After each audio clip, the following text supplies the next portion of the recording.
Hello YouTube, this is Let's Talk Horror, and welcome back to another video. Well, okay guys, I know I've taken a very long break from YouTube. I didn't mean to take that long of a break, I just felt like I needed it. And I'm back with another franchise ranking, this time the Scream franchise. Yes, I'm doing this because recently I did get to see Scream 5. I was a little bit late to the party, admittedly, on Scream 5, but I went to see it, and I want to preface this, I want to open this. For one, there are going to be spoilers, so if you haven't seen these movies or you want to see these movies and you don't want it spoiled for you, well, there's your spoiler warning, because we will be discussing extensive spoilers about all of these movies. And of course, with a video like this, if you disagree with my ranking, that's okay. In fact, I'm going to say this right now. Not one of these movies in this franchise do I think is a bad movie or do I hate by any means. I don't. I promise you that. I do get genuine enjoyment out of all of these movies. I just get more enjoyment out of some more than others. So I think that's the cool thing about talking about movies and talking about cinema. I mean, this stuff is art at the end of the day, and art is subjective. And with that, let's get on with the Scream franchise ranking. Coming in at number 5 in the Scream franchise ranking is Scream 3. Yeah, guys, no surprise here. I don't think there's going to be a ton of controversy here. Scream, I would say by 85 to 90% of Scream fans think this one is the worst. But I've said this before, and I will say it again, and I will be a Scream 3 defender in this way. If Scream 3 is the worst your franchise has to offer, you have a pretty good franchise. Because Scream 3 is still a pretty decent slasher sequel. There is quite a bit I like about Scream 3. There's quite a bit I like about it. I like the third act. The third act is still great in this movie. I like that they kind of did the whole thing with Ghostface and the voice changer. I thought that was a unique little element that added to the movie. I liked Randy's appearance in it. I really liked Jamie Kennedy's appearance in it. I liked the commentary on trilogies, which I think all these movies do commentary pretty well.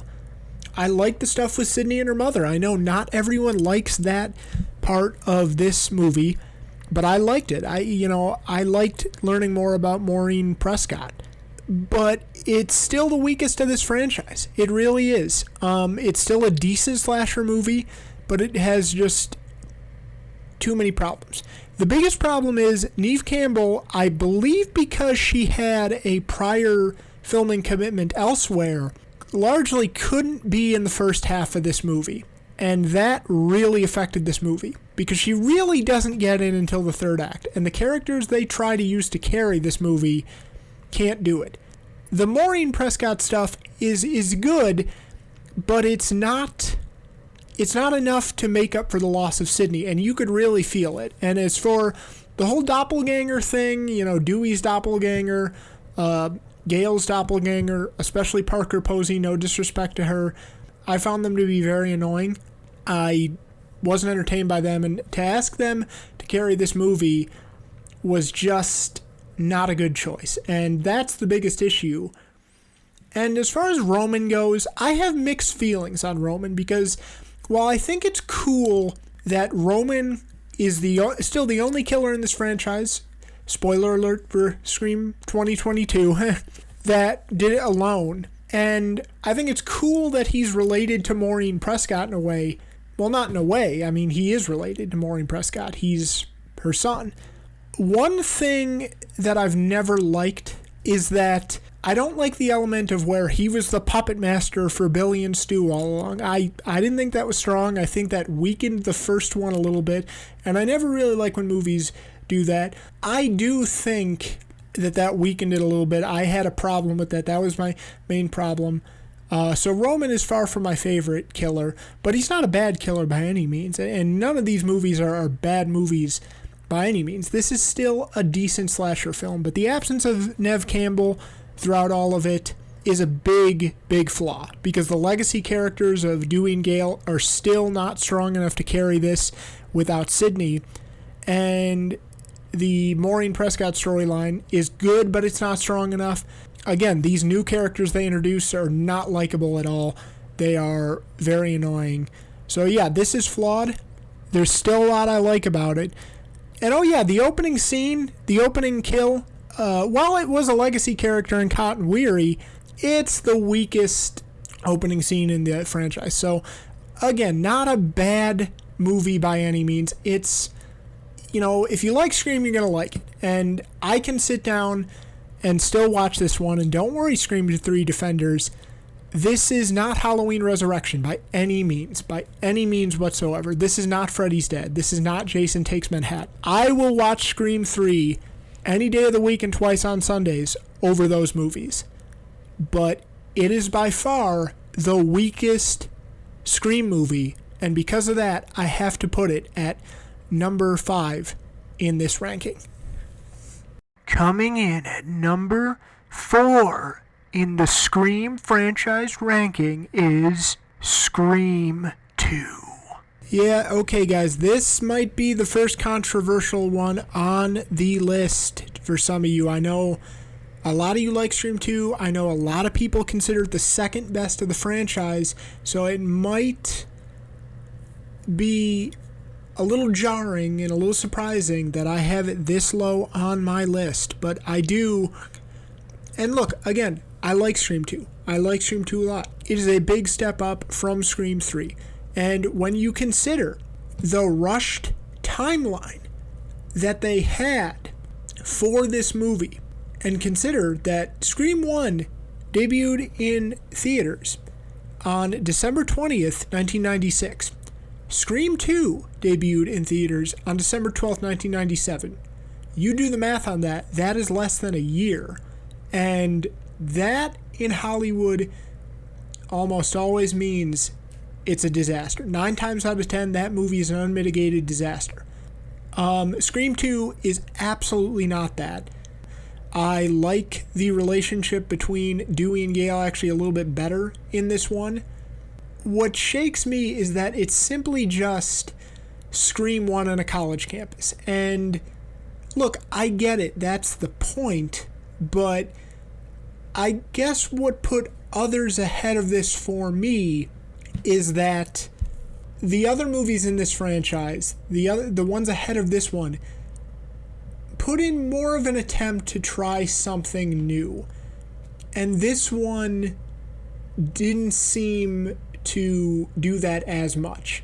Now, don't get me wrong, it's great. It's still cleverly written. I love the scene in the classroom when they're talking about all the sequels that are supposedly better than the original. I like the commentary on sequels. Randy is great in this.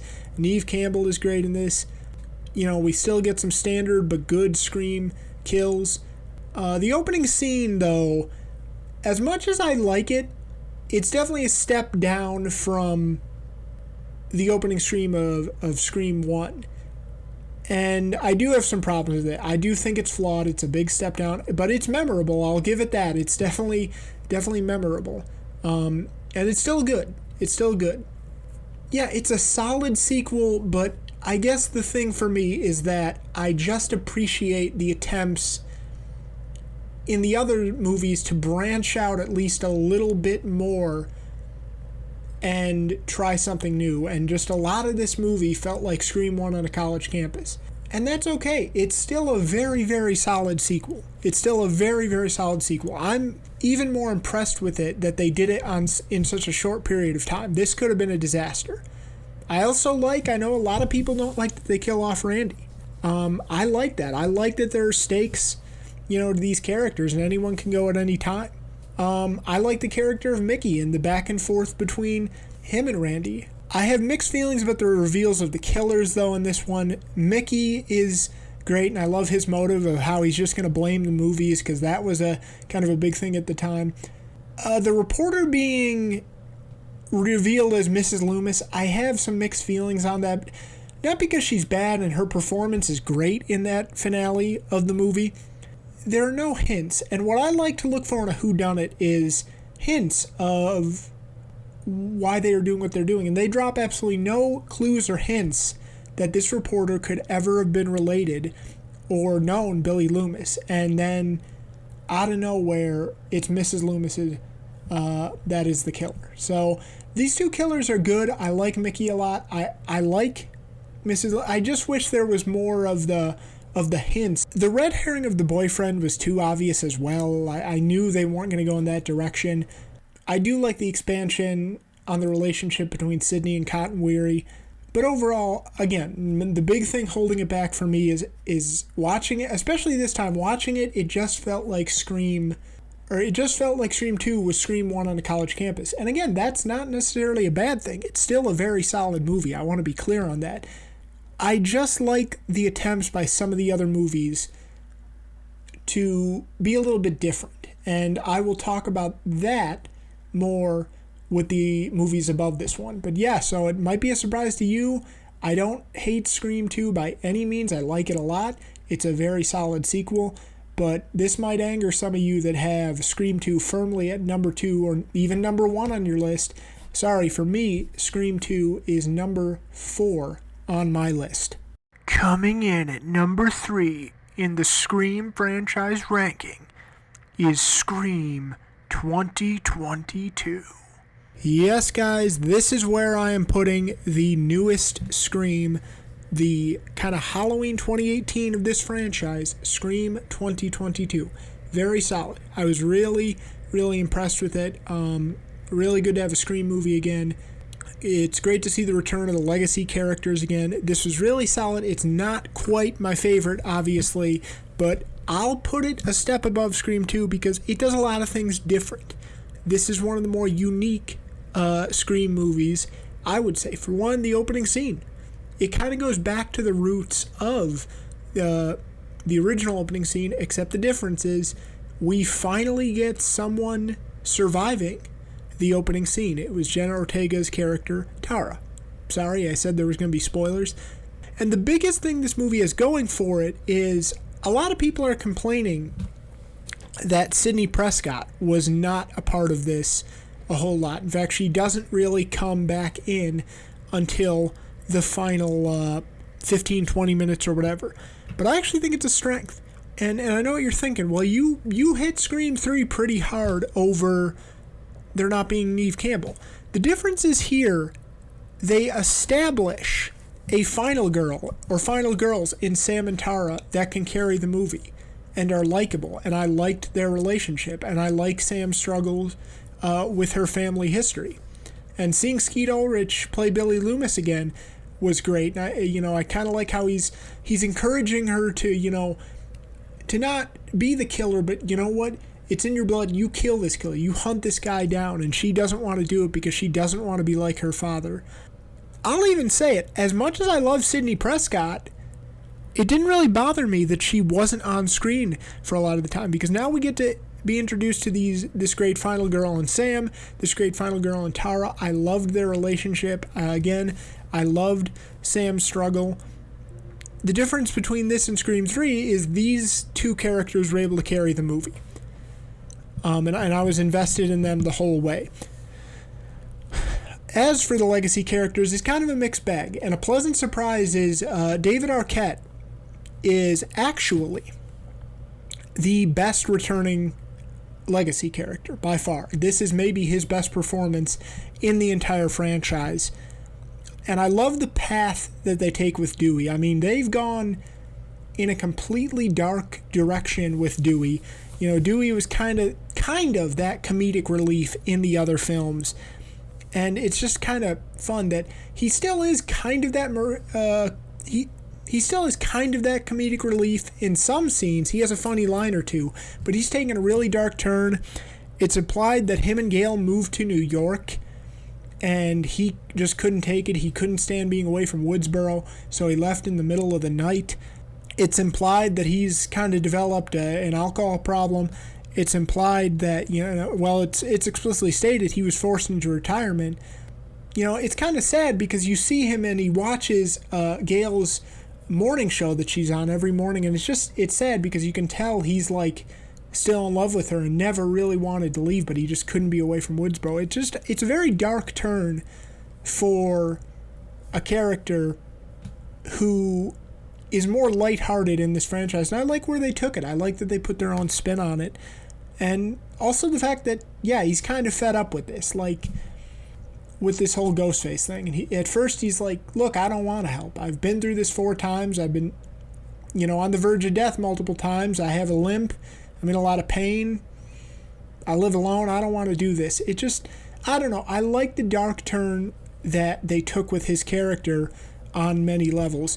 And then, of course, the death of Dewey. This definitely felt like the movie where they had to kill off one of the legacy characters again. And his death scene is pretty awesome and emotional as well. And it's tough to sit through, but it just felt like something they had to do. And thank goodness they had the balls to do it. As for the legacy characters, one of the big flaws is this is not, even Neve Campbell, this is not her best performance. Even though she's in the movie for only 20 minutes, this is not Courtney Cox's best performance. So outside of that, they're pretty flawed. But I appreciate the attempt to, kind of get away from the reliance of those characters. And I think it works here to a large extent because Sam and Tara are carrying the movie. The problem is, one of the flaws, though, the other kids are a mixed bag. They're okay, but they're not great, and in fact, they are kind of annoying. Some of them just make incredibly stupid decisions. I mean, the female Randy in this movie is decent, but yeah, some of them just make incredibly stupid decisions. I wasn't a huge fan of them, and the big knock against this movie, and I'm noticing this with a lot of people as well, I don't know about any of you, but these two were the most predictable killers in this entire franchise by far. Amber, after a while, I predicted her halfway through the movie. The whole thing about her not liking Sam and how it was convenient that her phone was cloned and how she just looks evil throughout the rest of the movie. I thought Liv was an obvious red herring. So I thought, I kind of figured out it was Amber about halfway through. And then, look, maybe this is an unfair criticism, but I remember when Jack Quaid was first cast in this role, and everybody said, that's him, that's one of them. Look, and I like Jack Quaid as an actor. I liked his work on The Boys, but he just has that look about him, and I could never shake it with him that he wasn't one of the killers, and it was obvious. As awesome as the third act is back at Stu's house, and it is awesome, it's one of the best of the franchise. I will say, I haven't seen this complaint a lot about Scream 2022, but I don't know about you guys. Amber's acting, it felt like she was trying to replicate Stu from the original. And no disrespect to this actress. Can't remember her name. No disrespect at all. I'm sure she tried, but it was really just forced and over the top. And again, as awesome as the third act was in many ways, her acting really took me out of it. I love Jack Quaid. And I also love their plan. And I love the simplicity of their motivations, of how they're using toxic fandom to fight toxic fandom, because toxic fandom is the big thing nowadays. There's a lot I like about this movie, but there are some big flaws to it that, keep me from ranking it significantly higher. So, yeah, but a solid sequel. I'm in for the ride for Scream 6 because we're getting a Scream 6. The cinematography in this movie is great.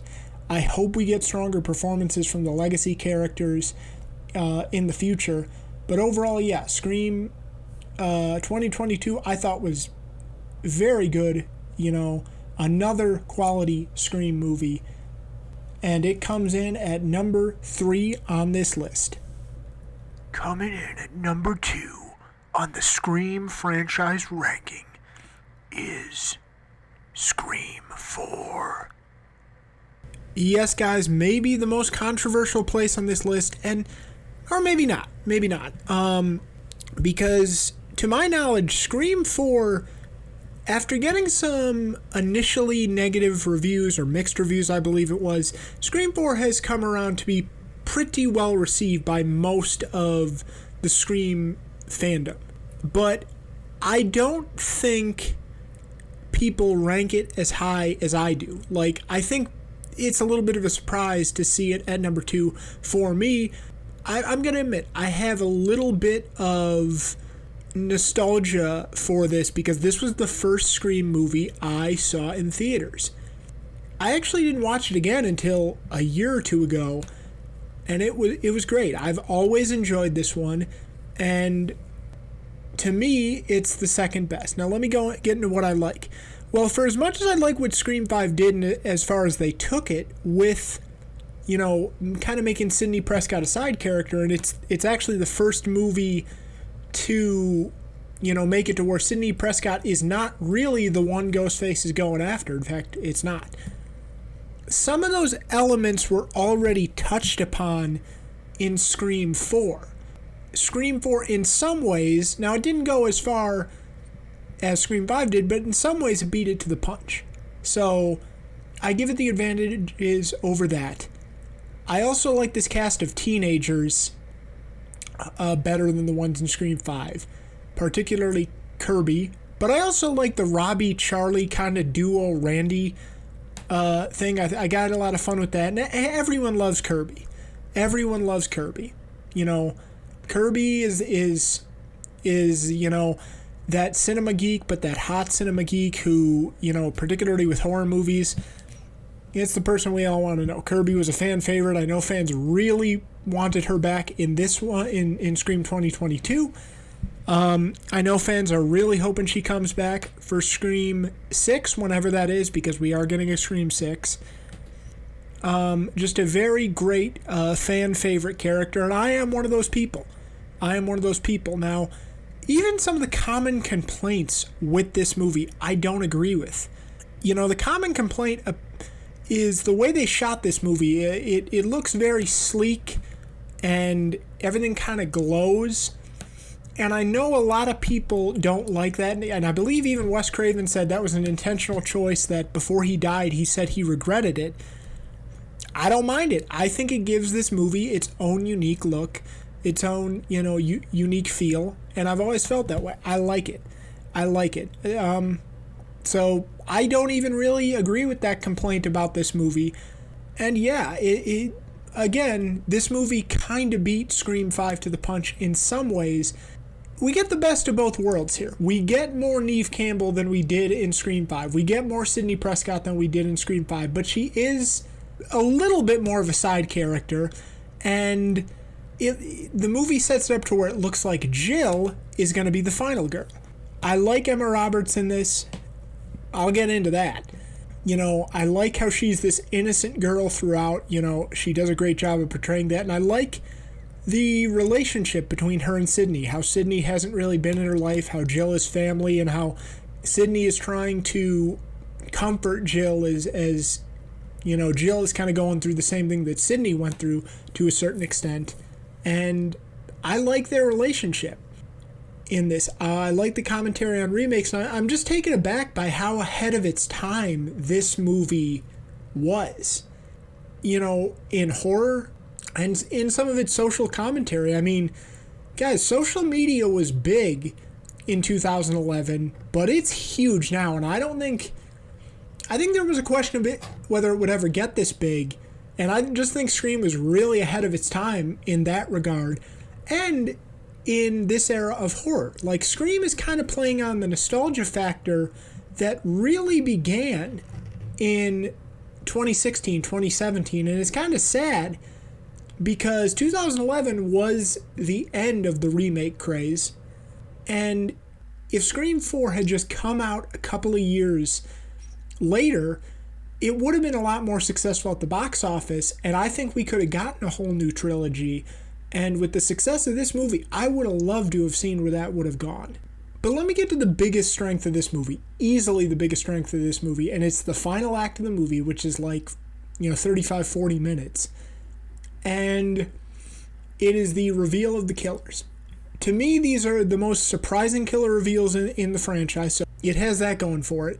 And, Scream 2022 absolutely didn't have that going for it. And it's the reveal of Charlie, and especially Jill.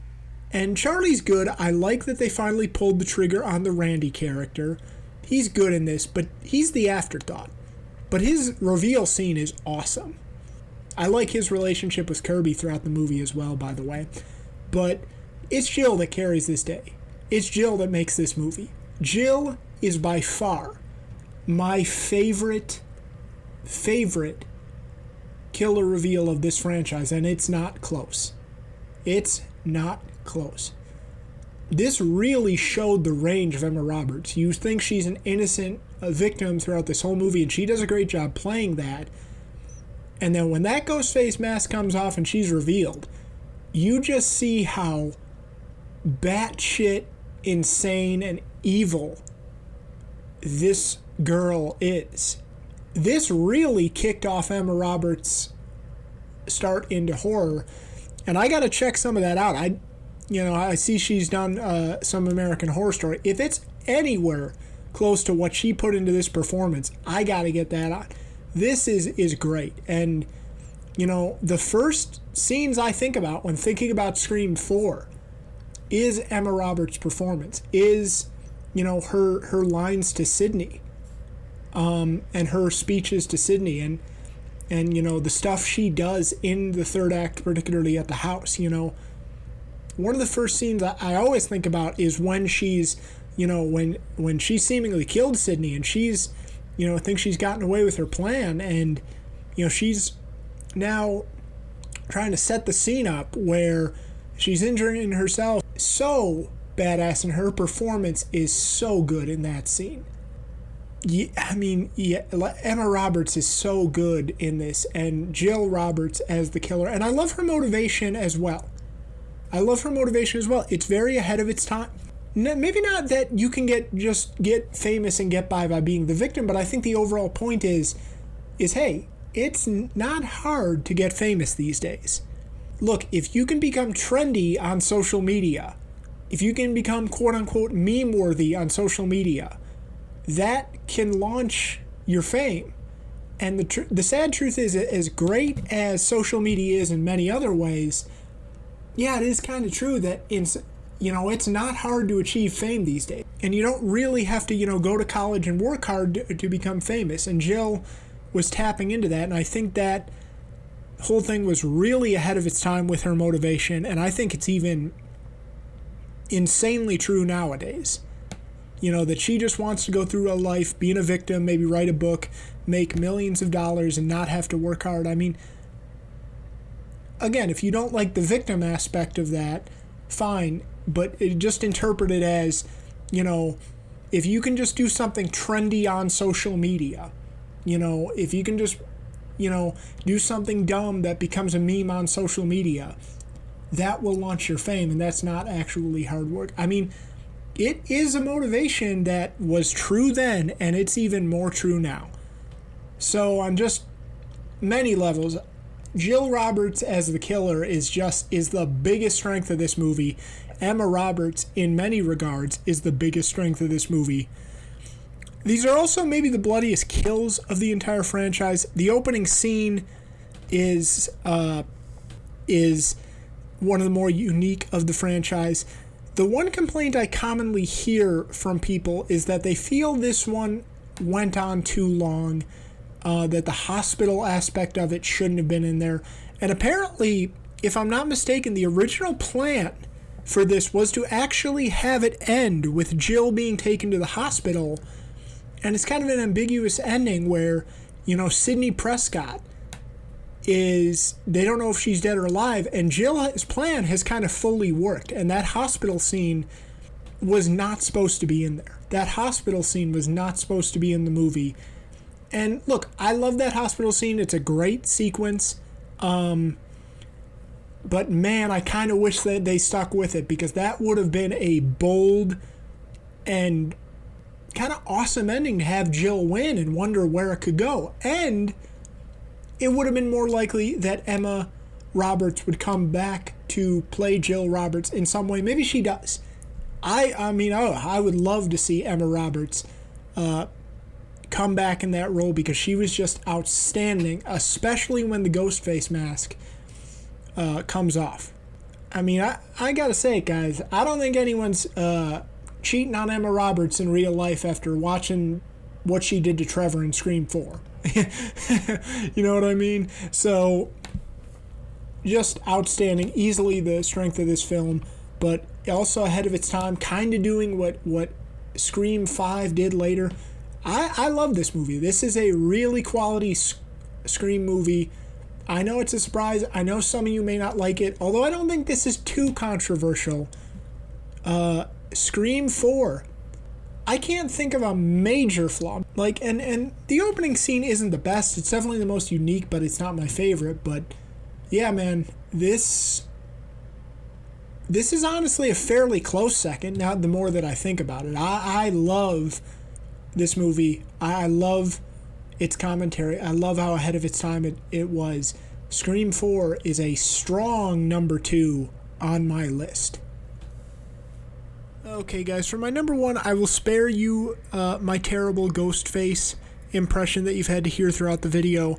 So my number 1 is obviously Scream 1996. I did think about putting Scream 4 here, but I just can't do it. Scream 1996 is clearly the most superior film in this franchise, and just the impact it had on horror. I mean, you gotta understand, this was 1996, and as big as the slasher craze was in the 1980s, by 1988, 1989, it really started to die down, and by the mid-1990s, the slasher genre was on life support, and Scream really revitalized it. And you really gotta thank Scream, because without Scream existing, the slasher genre is still only a subgenre, but it would be much, much, much smaller today without Scream. And how can you not talk about Scream 1996 without mentioning that opening scene? Maybe the greatest opening scene, the greatest 15 to 20 minute opening scene in the history of horror. And this is the film that obviously introduced the self-referential humor.